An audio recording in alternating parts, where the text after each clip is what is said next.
napag-uusapan natin na medyo ang hirap no, kapag naka-assassin jungle ka dahil nga sa mga panggugulo na haharapin lalo ngayon ng Smart Omega, and excited ako na makita itong larong to. And welcome dito sa ating Game 1 of our Best of 3 series between TNC Pro Team and Smart Omega. This is the first match of Week 5 Day 1 at bakbakan na agad dito sa mid lane. Wala pa naman mga nabuburn na battle spell and kumpirmado nga pare ko.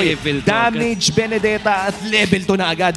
At dalawang roamers natin, level 2 na agad with Chakto. Dalawang beses niyang na-reveal yung si Lancelot. Habang ito si Super Yoshi, nakita niya yung dalawang heroes tapos nag-clear siya ng mid-wave. Napakasakit din. Napakahirap din talaga kung iisipin mo. Ayan na, si Ryzen ngayon ay pinaghahampas ni Chak.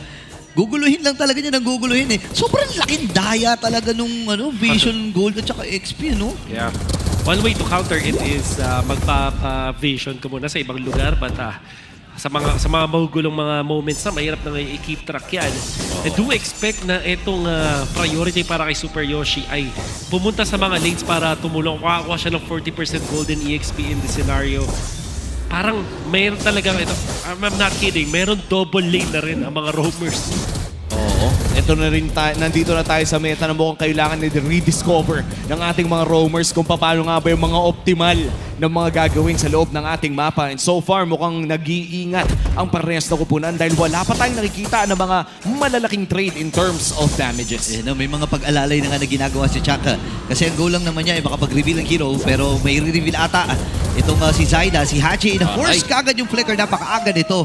Lalo't pasimula na rin naman yung unang pag-go ng laban na pinipwestohan na rin ang TNC. Oo, sakto. Level 4 na rin ang ating mga XP laners at level 4 na rin ang ating mga mid. Pero mukhang may 3v1 na magaganap dito sa baba. Okay, atras muna si Trimar. Pero si James ay humaharap. Nagamit na rin yung ultimate mula kay Trimar.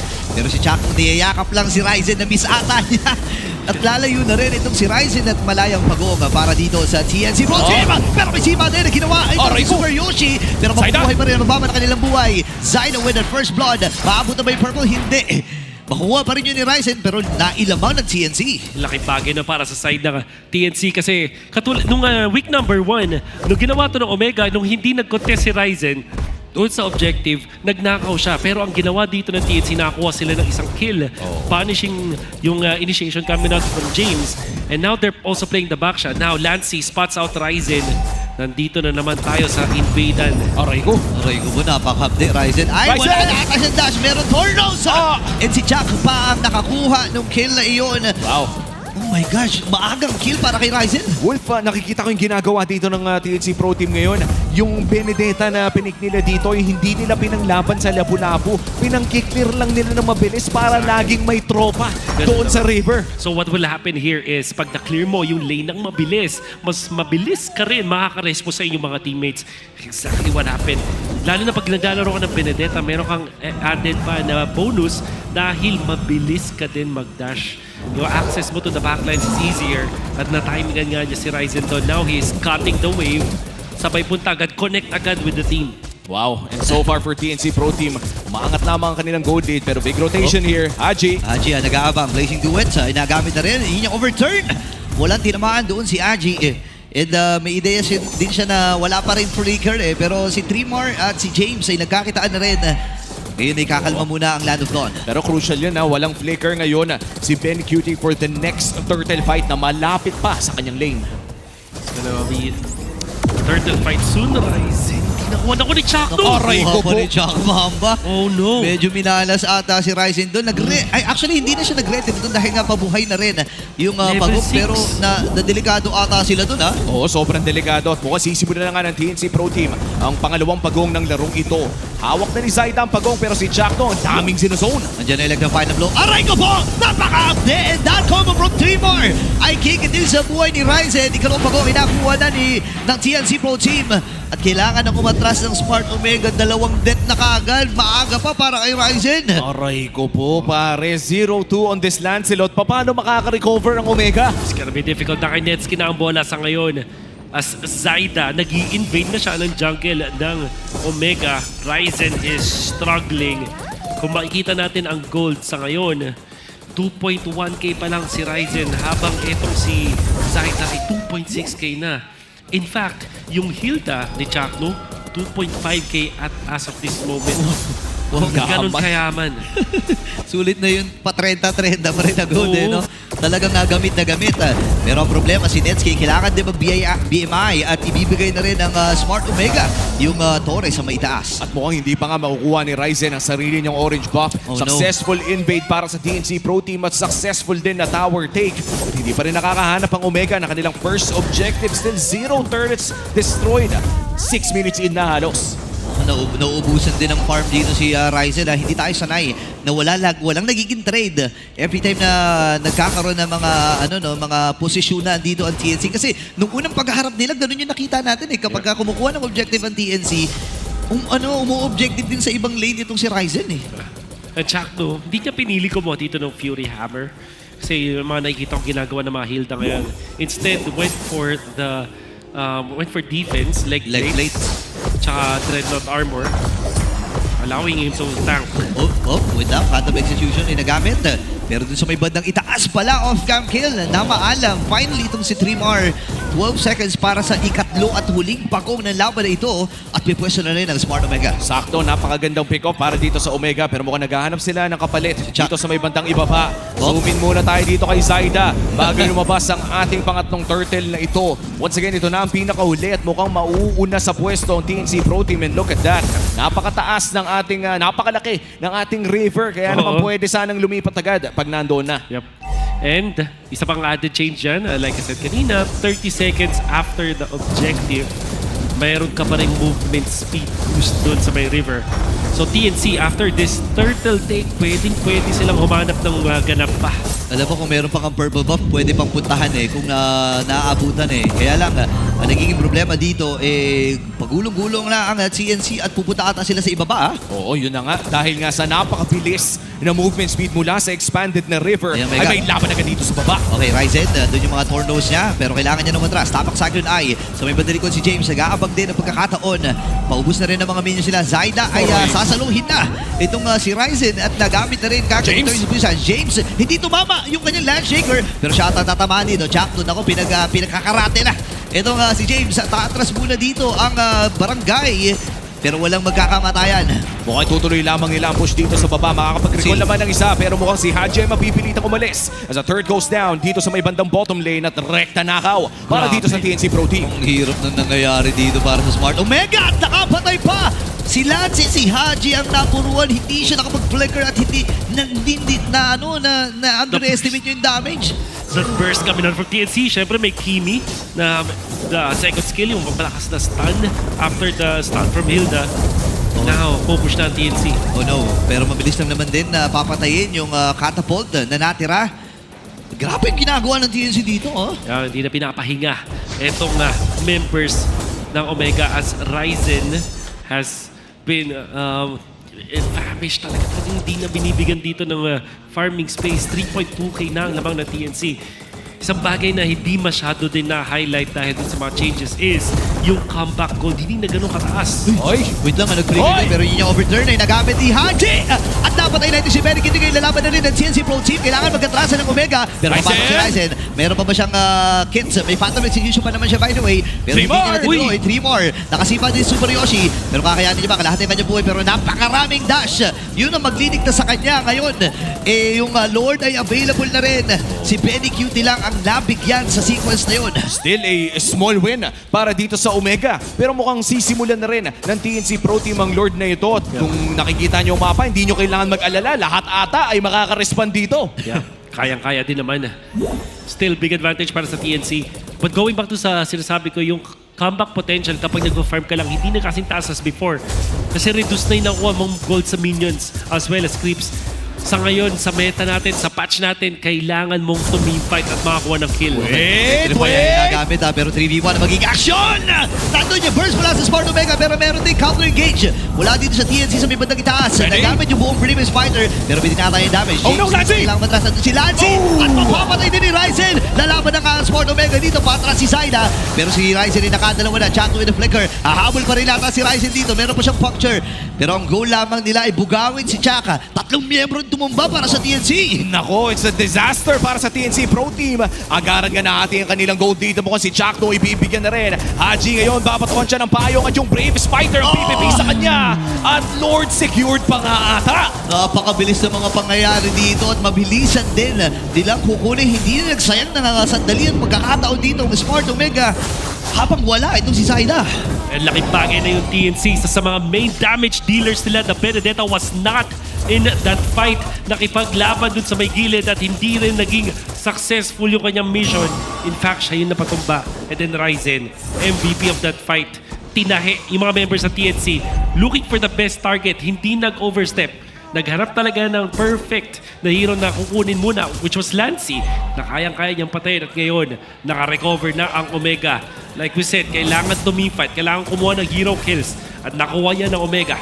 Men, nung nakita ko yung 3v1 na angle, pag Benedetta ka kasi alam mo kaya mo sana makatakas sa ganun. Yeah. Kaso nga lang yung buong combo ni Haji, nabato na rin at kung titignan natin yung mapa, ay nandoon nga yung expanding rivers kaya naman naka-respond agad Exactly. ang side ng Omega doon sa ating Lord area at sisilipin natin ang ating Infinix in-game equipment.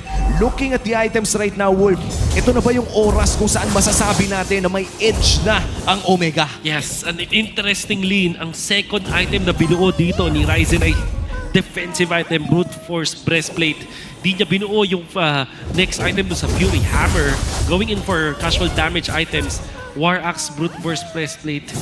Alam niya, naiintindihan niya na medyo kailangan niyang tumangke dito sa laban na to. Okay, ngayon hahawakan muna ng CNC ito. Super Yoshi yung umaamba. Maglilinis muna ng mga farm dito ang Smart Omega at ito yung kailangan nilang gawin. Hindi man nila fully na maximize yung Lord na yun. At least, kahit paano ay alam nila na masikip na ang mapa ng CNC. At mukhang magkakat pa nga dito si Trimar pero hindi na makapasok muli sa loob ng jungle ng Omega and TNC. At mukhang huhuliin pa nga dito, makakapag-eye for an eye naman palayo. Pero 70% ng mapa ay kontrolado na ng barangay. Kung kanina ay hawak ng TNC Pro Team ang 2,000 kalamangan, ngayon naman hawak na ito ng barangay. Napakabilis ng mga pagbabago na nangyayari dito. And si Kenzie ngayon, nasabi ni Wolf kanina na medyo malaki na ang, may chance na may edge na dito ang Smart Omega. Kailangan hanapin ng TNC ngayon ang tamang timing nila. Oo.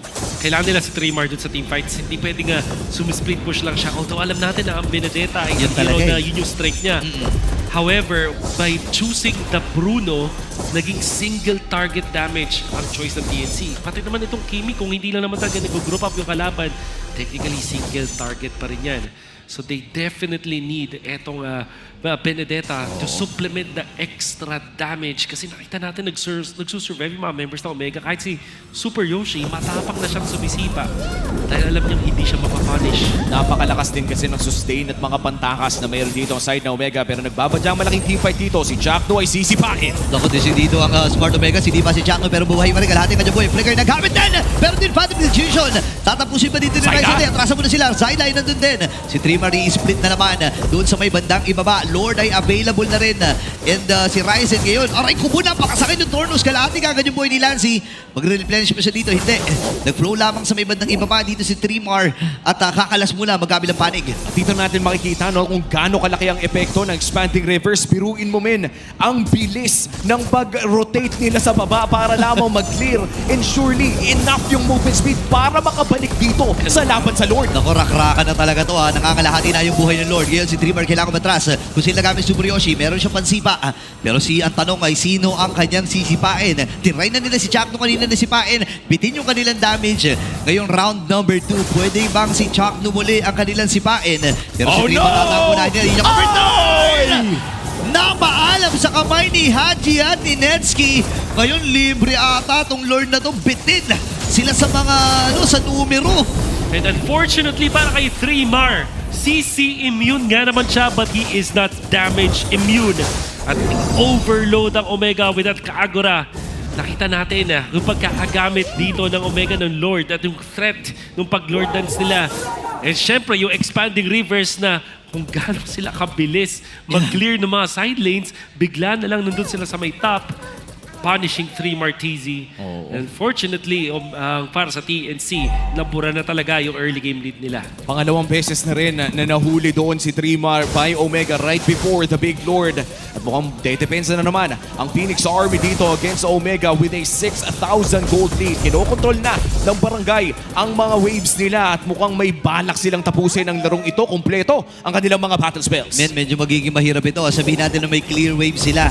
Pero hindi kasi pang maramihan yung damage na magagamit Chakno! nila dito. Pero si Chakno na pa-flicker din. Ang gandang simula ata dito Oh, para no. sa Smart Omega. Oh, no. Pero tatawid mo na si Ryzen. Nakamuna naman! Buti nila may corner siya para maiwasan yung balat ng Torre ngayon. Ito na ba ang pagbawi at ang balat ng CNC Pro Team? Zaida, sinasunod lang yung damage mula kay Neski. Napakakti ng mga normalist. James dito papasok with the Kailan? Brave Spider.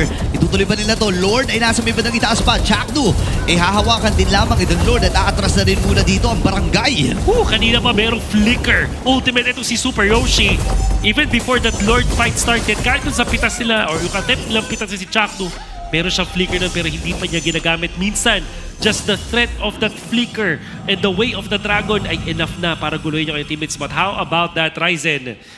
At the edge, na halos mamatay pa. Ako, parang naramdaman niya doon na na-miss na yung dati niyang mga teammates. Oh, meron mukhang papasok pa ka Trimar. Low HP once again. Ang Ito yung kate. downside, no? Pagka full damage, bene ka talaga at fighter ka. That's right. Ang hirap, kailangan mong i-timing yung pasok mo. Ang hapdi, isang puncture tapos isang normal hits lang yun. Naramdaman talaga ni Dreamer yung damage. Ito na yung magiging mahirap na parte. 5,000 na. Alas mag-6,000 na nga kalamangan ng Omega dito. Oh, tsaka matagal-tagal pa ata ang ating game equilibrium. I think 3-4 na minutos pa ang kailangan i-farm ng TNC Pro Team. Yep, that's right. Baka madagdagan no? Kasi nagbawas 10% na decrease when it comes to gold from minions as well as creeps. So baka dumagdag pa. Patay tayo, teka lang. Kailangan tumakas si Dreamer dito. Retribution yung nagamit din ni Ryzen. Mabuti na lamang ay nandun si Zayda at nakita nila yung gumugulong-gulong sa gilid. Atrasal muna dito ang barangay. 22 seconds para sa Lord. At hinahawakan pa rin ng barangay yung farm ng TNC. Grabe, ayaw na nila papasukin sa loob ng kanilang purple buff at mukhang hindi na nga ito i-risk ng Phoenix Army. 10 segundo bago lumabas ang ating sunod na Lord. Hindi pa naman ito Evolved Lord, pero kung hindi ito gagalawin ng 1 minuto, ay mukhang lalabas na nga yung Lord na may sungay. Yan ang tawag ng mga bata ngayon doon sa Lord na may ating sungay. Evolved Lord. Oo.